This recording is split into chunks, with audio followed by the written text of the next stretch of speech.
Joining me today for this conversation is our old friend, not that old, long-time friend. How about that? Professor John Mosier. John is professor of history at Ashland University. He got his BA from Ohio University, although I think he's a native of Western Pennsylvania, proud Steelers fan, which we don't hold against him too much. He got his MA and PhD from the University of Illinois at Champaign-Urbana and studied with some very important American historians there. He specializes in 20th century history, particularly European and American relations in the 20th century. He's written a number of great books on that subject. He's also the chair of Ashland University's Department of History and Political Science and the chair of Ashbrook's Master of Arts in American History and Government. I guess he just chairs everything, whatever he can get his hands on. He's a great chair. He's also participates in our Teaching American History programs, which we offer to teachers around the country. We want to welcome any teachers who are with us through TAH. John has done a number of those seminars, which are a great outreach to teachers. I think he's done a number, am I right, John, on the USS Midway in San Diego, in fact. Yeah, they're among the favorite ones that I've done. Yeah, so he is a real expert on World War II. He's led student tours from Ashland University with our Ashbrook scholars to sites in Europe, including Normandy, World War II sites. And he has written a number of books on the subject. In particular, I think one that's interesting to note is a latest book called The Global Great Depression and the Coming of World War II, which talks about the link between, as the title suggests, the Great Depression and the coming of World War II. So thank you, John, for joining us for this webinar. A really interesting topic. John also teaches classes on the modern Middle East, World War II, so this is right in his wheelhouse. Let me start, John, if I can, by asking you to kind of put Truman's decision in historical context, if you don't mind. What's the situation that Harry Truman confronts in August of 1945? And specifically, what's the situation of the war at that point? Sure. Well, of course, the war in Europe had ended in May. And the situation, it's easy to look at what was going on in the Pacific at this period and think, wow, how could the Japanese possibly be fighting on? After all, they had been driven from all of their island strongholds. There were some scattered garrisons out there that were allowed to quote MacArthur, wither on the vine. But the Japanese Empire was gone. The Japanese Navy had been annihilated at the Battle of Leyte Gulf. The home islands were under blockade. They were being subjected to an escalating campaign of conventional bombardment. On the other hand, the Japanese army could credibly claim not to have really been beaten yet. The army, I mean, the Navy was essentially gone. There were about 2.3 million Japanese soldiers on the home islands.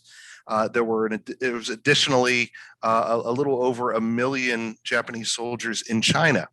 And in fact, in China, they were continuing to make gains. So it's wrong to say that Japan was losing everywhere. There was, at the very least, and of course, by this time, there was talk at the highest levels in Japan about concluding peace, but unconditional surrender was a non-starter. There were definitely conditions that the Japanese were willing to that they were willing to discuss making peace on those terms, and the hope was that the Soviets would be mediators in that effort. So, I mean, the most recent land campaign at that point was the conquest of Okinawa. By June, the Battle of Okinawa, which had started in March, was pretty much resolved, and the casualties in that campaign were 60,000 U.S. dead and wounded. On the Japanese side, between 110,000 and 250,000. So the fighting, and this was established in the earliest land campaigns in 1942 on Guadalcanal. The Japanese were unwilling to surrender. They would fight to the very end. So in all of these battles, whether we're talking about Kwajalein or Tarawa or Saipan, the U.S. casualties were very high. On the other hand, the Japanese casualties were incredible. I mean, in most cases, they would allow themselves to be wiped out wherever they fought. So the Japanese were known for being tenacious, even fanatical fighters, and that really gave pause when you considered, how do you end the war at this point? Do you invade Japan? Well, that was the natural next step after Okinawa had been secured. So what about people have heard of, obviously, the Kamikazes? That sort of fanaticism, is that also happening in the summer of 1945? Has that been unleashed? Yeah, in fact, they had made their first appearance in 1944. And certainly at Leyte Gulf, they were in use. And in the battle for Okinawa, we saw more kamikazes than ever before. At this point, the kamikaze threat had largely receded, just because there were no more. I mean, they'd run out of planes by this point, but it was still a reminder of the fanaticism with which the Japanese could be expected to resist. So if we just think about the map of the Pacific, it looks like America has essentially, as you say, just finishing up taking Okinawa in this very bloody campaign, where we get the famous Marines raising the flag, right? That video of the Marines at Iwo Jima. Yeah. Which was fought at roughly the same period. It was a much smaller scale campaign, but the number of losses were comparable as a percentage of the force involved. So if you look at these campaigns then, and you look at the map, really the only thing the Japanese maintain is that the Navy's been destroyed, as you say. The Air Force is pretty much out of airplanes. They're not themselves conducting bombing with their Air Force. No. So that's out of commission. They've got the Japanese mainland islands, and they've got large swaths of China. Is it fair to say? Yeah. That's the Japanese empire at this point? In addition to Southeast Asia. So by this time, they had been mostly pushed out of Burma, but they did have control over Indochina. So Southeast Asia was largely in Japanese hands. Okay. And yeah, Singapore. So that's one part of Truman's, the strategic context for Truman's decision. The other part, of course, is the story of America's development of the atomic bomb. Mm-hmm. Mm-hmm. Tell us, I think we all have heard in some way about the Manhattan Project, but right. Tell us a little bit about the development, because I was looking actually back at this primary historical document, really interesting, the August 6th announcement by Truman of the dropping of the atomic bomb on Hiroshima. And he talks about the race he actually says, by 1942, however, we knew that the Germans were working feverishly to find a way to add atomic energy to the other engines of war with which they hoped to enslave the world. So the race with the Germans to get the atomic bomb. Tell us a little bit about that and where it stands as of the summer of 1945. Sure. Well, of course, all sorts of fundamental, basic nuclear research had been going on in Berlin for a long time.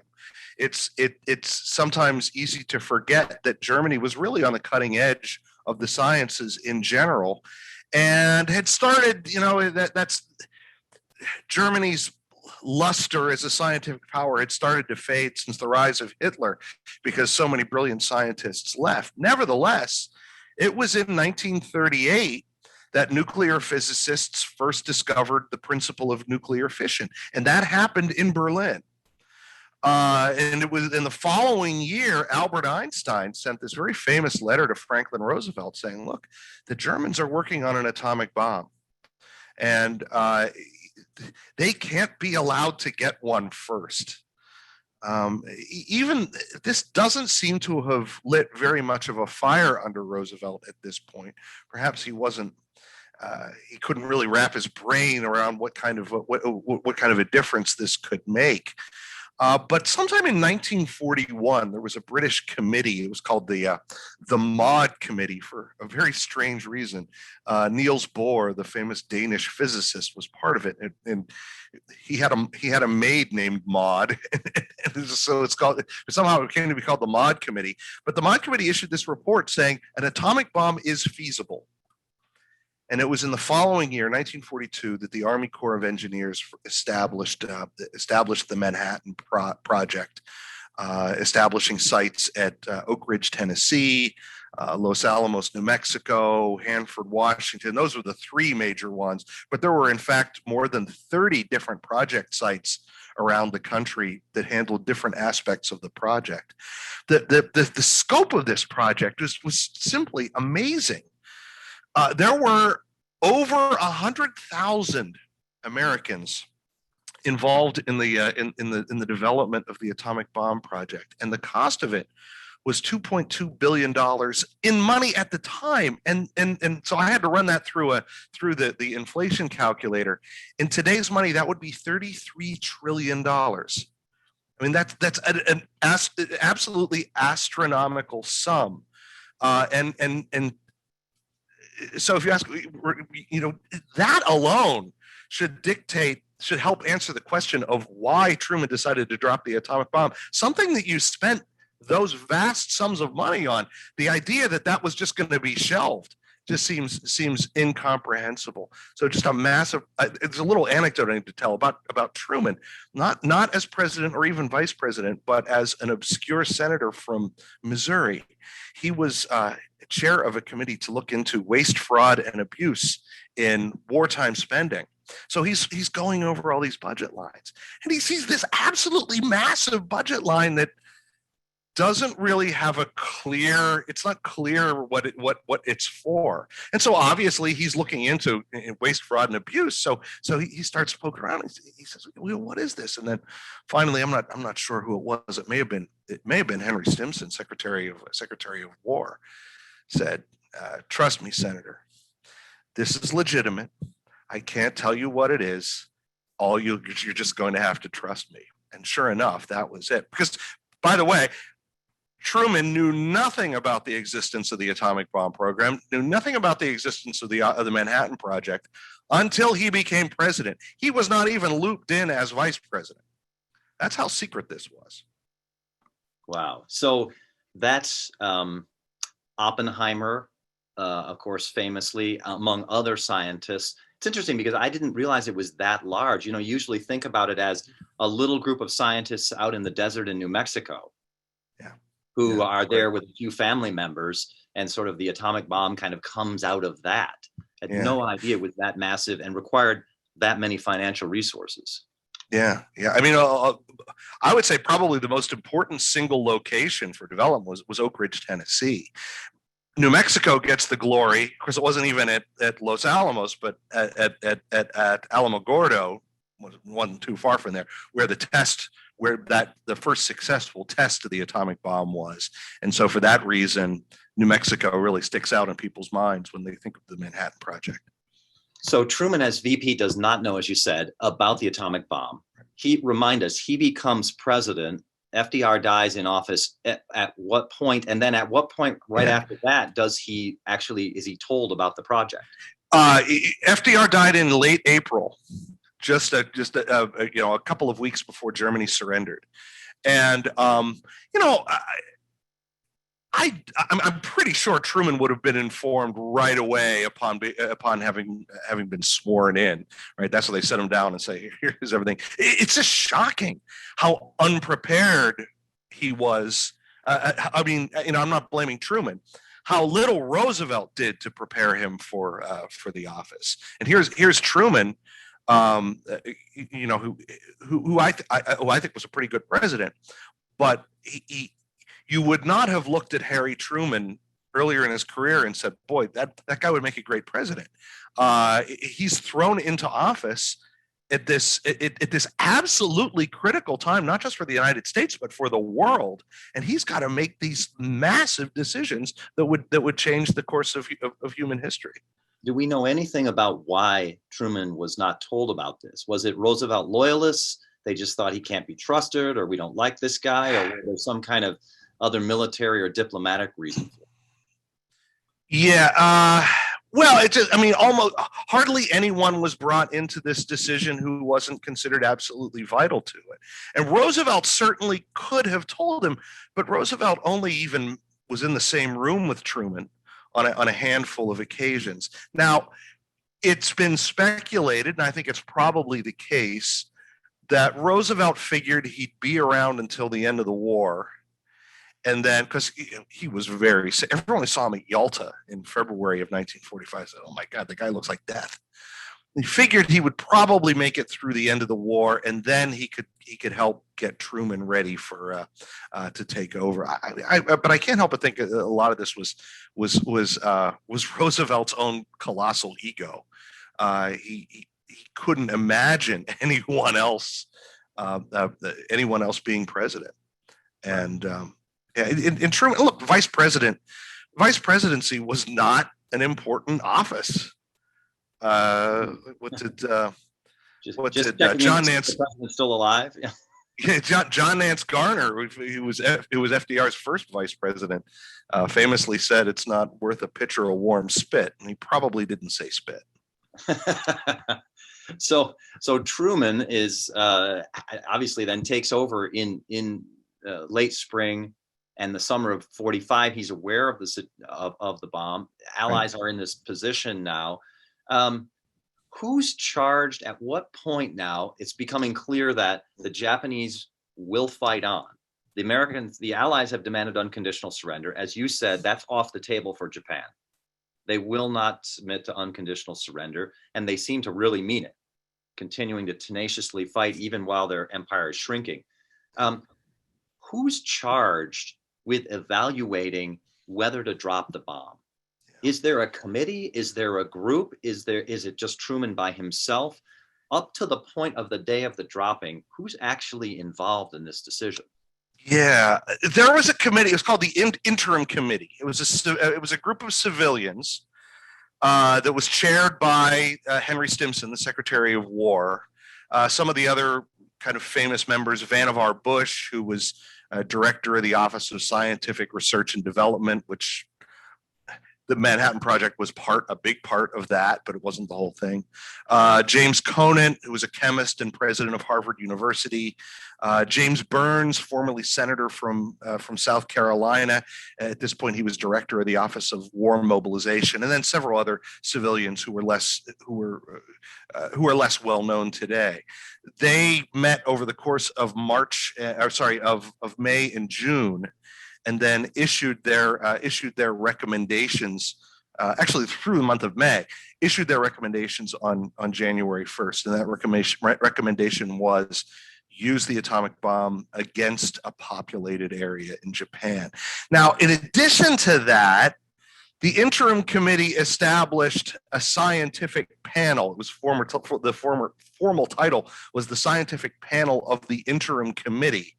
And really, this was just to give the scientists involved, the lead scientists on the project, an opportunity to express their opinions on it. So Arthur Compton was a physicist, Ernest Lawrence, who was inventor of the cyclotron, but Enrico Fermi, another famous physicist, but J. Robert Oppenheimer was the main voice of that committee. So they were invited to give their opinion on the use of the bomb, and they were far more hesitant to see it used. But in the end, the Interim Committee was not swayed by that. When you say they were hesitant, was their hesitation strategic? Was it scientific? They weren't sure the bomb was going to work fully, or was it moral, or what was it? It was mostly moral. The concern was this is going to, even aside from the humanitarian, right? It's going to kill an awful lot of people, many, if not most, of whom are civilians. There was a question about not being able to put the toothpaste back in the tube. Once this happened, this was fundamentally going to change the nature of warfare to make it more devastating than it ever had been before. And maybe the thing to do is just to put this away. Okay. So they make their recommendations or their report to the interim committee. The interim committee presents this then to Truman. Right. Yep. And when he gets this report so that he has sort of all the arguments and information at his disposal? Yeah, June 1st, they issued this. And the situation in June, well, I mean, the Japanese since 1944 had been, we know today, there had been discussions at the highest level about ending the war, as I mentioned before, through the possible mediation of the Soviet Union. But at the same time, during this period, they continued to reinforce Kyushu, the southernmost of the four home islands, and where it was expected, considering most U.S. forces were in and around Okinawa, it seemed natural that Kyushu was going to be the next step. And the way that the United States knew something from, I mean, the Soviet Union was keeping the United States informed of the fact that they were being approached by Japanese diplomats. The fact that this talk of peace was being accompanied by a huge military buildup on Kyushu suggested that either that maybe the Japanese weren't even serious about peace, or if they were, the people who were the people who really mattered, the military leaders, the ones who were really in charge, were not. Maybe the civilian leadership was willing to talk peace, but the military was not going to be convinced to do it. And today we think of, well, the Japanese were not going to accept any deal where they would lose the emperor. That's true. That was a big concern, but there was also some of the conditions that the Japanese wanted to attach to any peace deal was no occupation and no trial of war criminals. That would have been a lot harder to swallow on the U.S. side. So, at what point does Truman come to make the decision? Do we know the date on which he actually decides? We know the date, of course, that the first bomb is dropped on August 6th, but do we know when he actually decides, yes, we're going to go forward? Yeah. So on June 1st, the statement of the interim committee was, we can propose no technical demonstration likely to bring an end to the war. We see no acceptable alternative to direct military use. But note, this is June 1st. It's not until the middle of July that the bomb has been tested. So there's still this big question. Is the thing even going to work? The interim committee conducted all of its deliberations in the context of not knowing if there was going to be a working bomb. But the first successful test came on July 16th. And in fact, Truman learned about this when he was at the Potsdam Conference, his first and only meeting with Stalin and Churchill. And at the Potsdam Conference, the big three issue a statement calling on Japan to surrender unconditionally.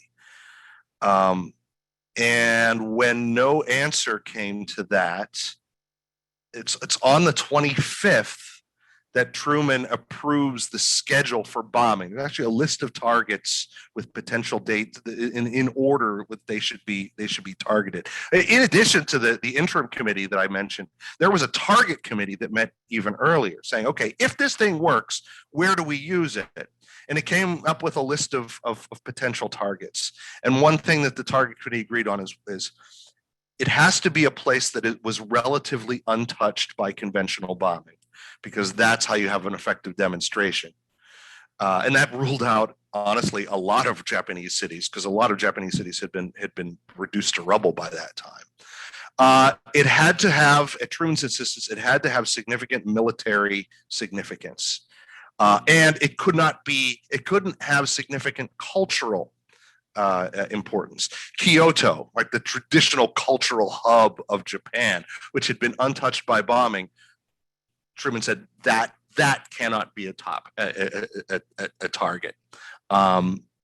Most other places there. Hiroshima, therefore, is very high on the list. It was a military headquarters for that part of the country. It had a lot of military forces. Still, there was no way that you were going to do it without killing you were going to hit any Japanese city without killing lots of civilians. Well, as you're describing the situation, by the time we get to July, Truman knows now after July 16th that the bomb works. Yeah. He has, as I'm kind of reading the situation that you're describing, he sort of has four options looking at, do we decide to actually drop the bomb or not? One is they could continue conventional bombing. A second is that they could invade Japan. A third is that they could sort of demonstrate the power of the bomb by dropping on an uninhabited island or just off the coast or something. Or the fourth one, which is what he chose, of course, is to drop the bomb on a Japanese city that has military significance.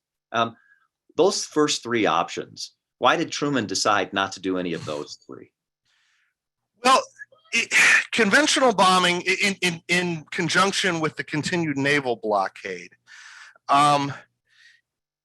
First of all, it has to be emphasized that that's a pretty high. I mean, if the goal is to minimize civilian casualties or any kind of casualties, that's not a good way to do it. I mean, in the year before the dropping of the atomic bomb, a little more than a year, 333,000 Japanese had been killed through conventional bombing, and another 473,000 injured.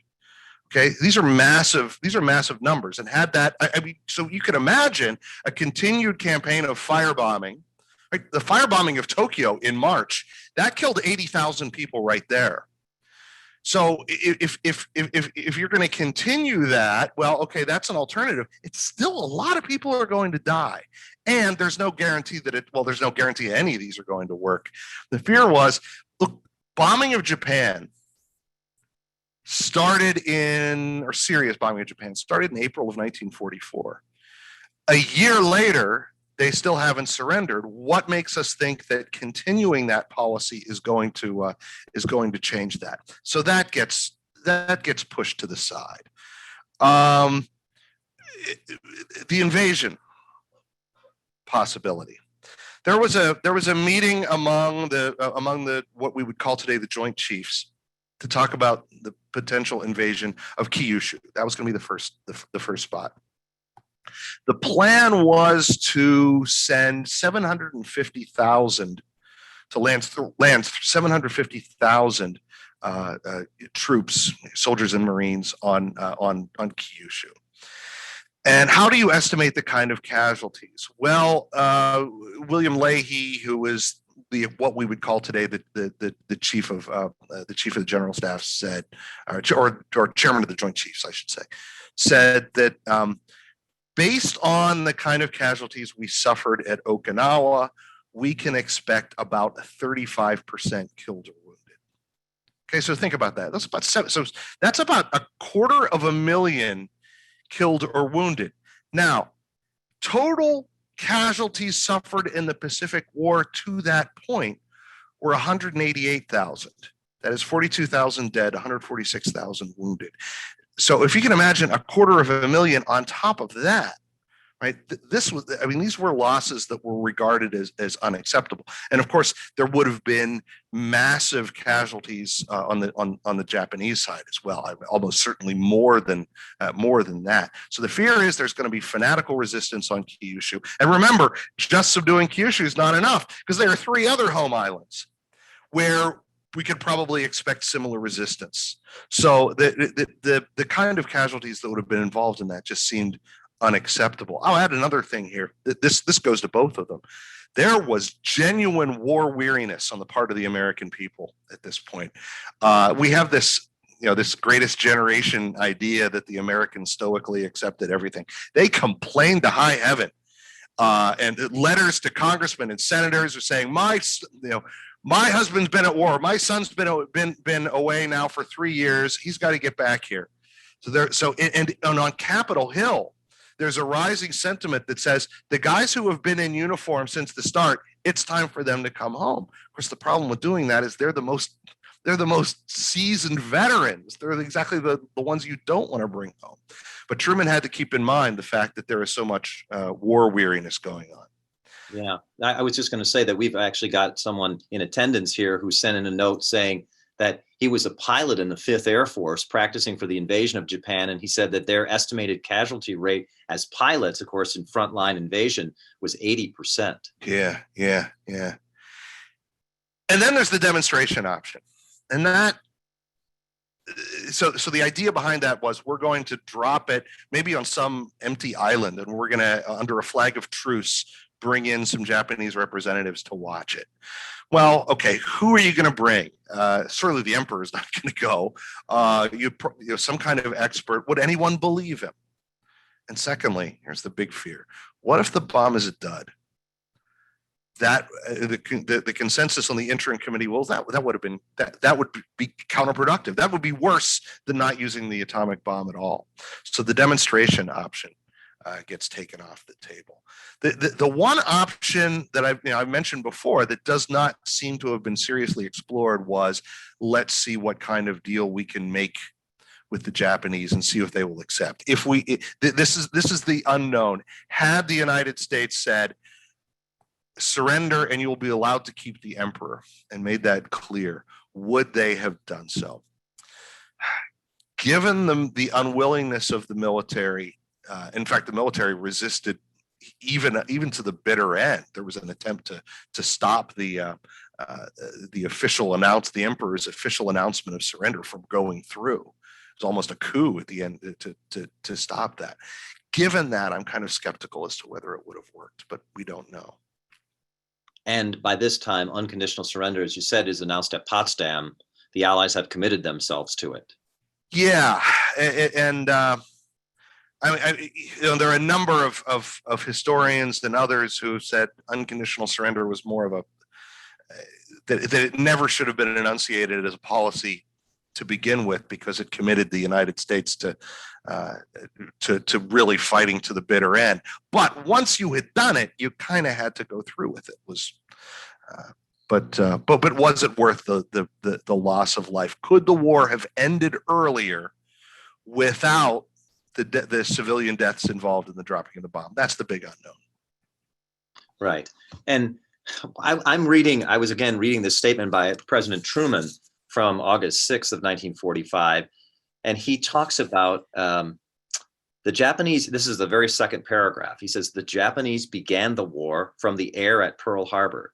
They have been repaid many-fold, but the end is not yet. Made me wonder, in Truman's calculation, or the interim committee or those around Truman, how much of the decision to drop the bomb is this is the most effective and efficient way from the point of human life and casualties, the most effective way to end the war. So it's a strategic consideration. How much of it is just moral retribution? These guys started it and we're going to finish it. And how much of it is looking ahead at the post-war situation? We've actually got a question from an audience member here who's asking, did Truman decide to drop the bomb to bring the war to a rapid conclusion in order to prevent a German-style partition of Japan, particularly with the Soviets occupying the north part of Japan? So is it moral retribution? Is it strategic to win the war? Or is it looking post-war in the situation? It's mostly strategic, but I can't help but think that there is an element of retribution involved. Certainly the Japanese had done horrible things, not just Pearl Harbor, but things like the Bataan Death March. But the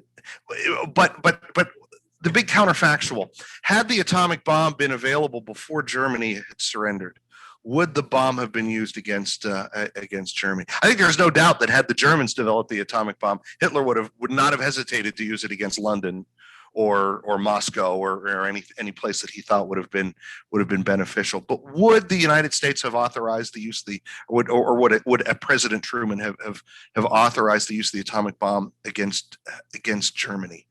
And I, thinking about a counterfactual question, you can't be wrong. But I'm not even going to try to answer that. We could conclude that it would not have been used against Germany because you have massive armies approaching from the east and the west that are converging. There's going to be hard fighting involved, but the problem of invading Germany is not the problem of invading Japan. A seaborne invasion adds a whole level of difficulty and complexity that would have made it an extremely costly operation. Especially when you look at the Normandy campaign, which was costly, no doubt. But it was against not large numbers of German forces. In many cases, not even the best German troops. There were some elite units, but mostly not.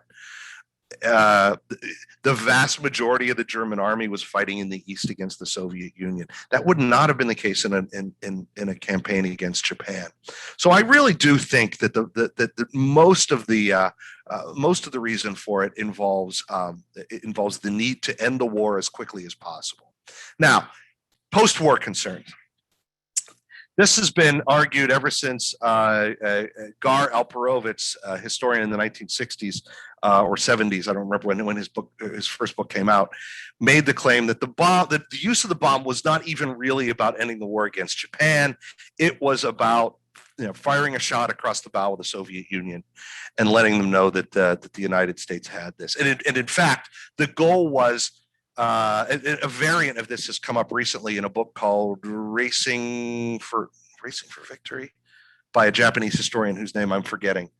That the goal was to drop the atomic bomb and force a Japanese surrender before the Soviets could enter the war. Because once they entered, then they're going to start demanding all kinds of stuff that had been promised back at Yalta. I don't think that holds up.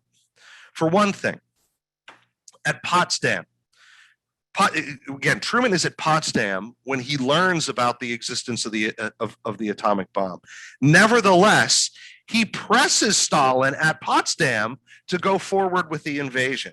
And in fact, when Stalin said to him it was going to happen, the invasion was going to happen by the 15th, he said, he wrote home to Bess, his wife, I've gotten what I came for. Okay, that was so. If he had concluded that, we have the atomic bomb now, we don't need the Russians to be involved, he certainly wouldn't have pressed Stalin to it. And then at the end of July, Stalin makes this weird request for a formal request from Truman to enter the war, and Truman writes back, "Why do you need a formal request? You said you were going to do it at Yalta. I thought this was all settled. You were going to do it." Well, if he didn't want Stalin to enter the war, why wouldn't he have responded to Stalin's letter by saying, "Yeah, you know what? Never mind, we got this." But he doesn't do that. At no point does Truman does he say or write anything that suggests that he wants to keep the Soviet Union out. So I don't think that holds up. Of course, we know now that Stalin knew about the atomic bomb before Truman did. I mean, Soviet espionage had provided Stalin with all kinds of information about it. Did one question asking about Truman learning about it? You just mentioned Stalin knew about it before Truman. Did Truman learn most about the bomb on his trip across the Atlantic on the way to the Potsdam Conference? Did he know about it before then? He knew about the project. He certainly he knew that it was in development. And I think that was revealed to him very early upon him becoming president. But he certainly would have known about it by the time the interim committee started to meet in early May. So the question is, when does it become real? And it becomes real when it's tested on the 16th, and he learns about the test when he's on his way to Potsdam. So this announcement of August 6th, he makes it clear when he's speaking to the public, sort of revealing, we have this amazing new weapon. He actually says in one nice, amazing sentence, it is an atomic bomb. Yeah. Were the American people shocked by this? Were they surprised that America had this kind of weapon, or had there been rumblings about this around in society? I've never seen any kind of public reference to any of this stuff. Yeah, I would be very surprised if anyone. I mean, this is amazing that a project that was so expensive and involved 100,000 people was kept so quiet. To me, I have to regard it as one of the most amazing intelligence successes of the war. Yeah. Well, except the Soviets knew. We know how they did. We knew what part of espionage helped them. A lot of it came by the way of the Brits, because remember the British were involved in primary research on the atomic bomb, and then the United States was invited to be a part of it, and then increasingly the U.S. The U.S. effort eclipsed the British one for obvious reasons, just the amount of money available. So we learned later that there were Soviet spies who had been involved in the British effort from, pretty much from the beginning. Hear about the Cambridge Five, that was, they were passing along secrets. There were some Americans, too, who were passing along, nuclear secrets. Rosenberg, what's his first name? I don't know. He and his wife was probably only an accomplice. Julius Rosenberg was passed along nuclear secrets. So a question we've got from another attender is, it may have been more moral from the point of view of casualties, but this point that you raised at the very beginning about dropping the bomb and Truman's decision, was Truman worried that it would normalize nuclear weapons for the rest of the world? And did Truman ever in his later life second guess himself, privately or publicly, about the decision? Truman's attitude seems to have been that we already crossed that Rubicon when we started engaging in mass conventional bombing. I mean, I mentioned the firebombing of Tokyo that killed 80,000. The firebombing of Dresden killed somewhere between 25 and 40,000. The firebombing of Hamburg killed 20,000. I don't think Truman regarded the atomic bomb as fundamentally different than that. And one thing that was not known, even at the time the bomb was used, was that radiation poisoning would kill more people. That was a complete unknown factor. The long-term effects were not taken into consideration. So the assumption was those who died in the initial blast would have been it. And in fact, the bomb was far more destructive than it was even believed it would be. The Trinity test, going into that, Oppenheimer believed that it would deliver an explosion equivalent to about 0.3 kilotons of TNT. Well, it turned out it was actually like 21 kilotons. So everyone knew this is going to be a devastating bomb, but the idea that it's going to kill people for weeks and months following, that was not something that was understood. As to whether Truman regretted or showed any signs of regret, he always claimed that he didn't. He claimed that he never gave it that he never really gave it a second thought. He didn't lose a minute of sleep over his decision to drop the atomic bomb, because he knew that it was the correct thing to do. Looking at this for you as a historian, what's one insight or lesson that you see in this really world historical decision of Truman's? It absolutely marked. Everybody understood that the United States was going to be a dominant power after the war, but certainly the use of the atomic bomb cemented that that idea. Everyone understood that the United States had been reasonably untouched by the war at home, right? Factories and cities remained intact. The United States had this massive economy and lots of resources. But the idea that the United States was going to be a massive military power into the post-war period, that would have been less appreciated, less understood until the atomic bomb had been detonated. Now the United States was at a level of power, or possessed a level of military might that had never been seen in human history. Right. And in many ways then setting the stage for perhaps inevitably the Cold War, but marking the United States' dominance on the world stage. Yeah. Yeah. Well, John, thank you so much for taking the time to be with us. This is really, really interesting stuff. And I want to thank everybody else for joining us today. Really appreciate it.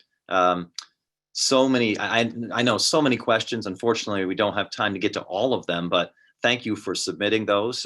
Really interesting discussion. Then our next webinar, for those of you who are going to be interested, we're going to continue on this arc of looking at America, its conduct in World War II, as we did today with John. The next step is we're going to be looking at America and the struggle against communism post-war in the Cold War era, which, of course, as John says, sort of starts with the dropping of the atomic bomb. We're going to be talking in our next webinar. It will be Wednesday, May 19th at 1 p.m. And we're going to be talking with Peter Robinson, who is a fellow of the Hoover Institution at Stanford University and also a speechwriter for President Ronald Reagan. And we're going to be talking about Reagan's very famous speech, Mr. Gorbachev, Tear Down This Wall, his speech at the Brandenburg Gate in front of the Berlin Wall in 1987, which many people credit with moving the Soviet Union toward its dissolution. So we're going to talk with the man who wrote the speech. It's going to be a great conversation. I want to extend an invitation, as we will, to our friends and supporters and citizens out there, as well as teachers through Teaching American History, and of course, our students. You'll all get a link to a recording of this webinar. It'll be sent to you, and I hope that you'll share it with your friends, with your family, those of you who have relatives, for example, in World War II. I think or interested in World War II. If you teach World War II, this will be a really valuable resource for you. If you want to know more about Ashbrook, visit our website, ashbrook.org, for teaching materials for you, your students, your children. Check out our website, teachingamericanhistory.org or TAH.org. Great resource there of primary historical documents. Really great to have you for this conversation. We really do believe that we can learn from history at Ashbrook. We really believe that you can get insight into our situation, both historically and what we face today, by having these kind of conversations, and renew our own understanding of America's principles. And we really believe firmly that understanding America's history and principles gives us hope. We see the story of that hope, and out of the ruin of World War II comes a time of amazing prosperity and peace and freedom, even for former enemies like the United States and Japan. So thank you for joining us, as always. Appreciate you being with us. And as always, stay healthy, stay hopeful, and stay connected with Ashbrook. Thanks very much.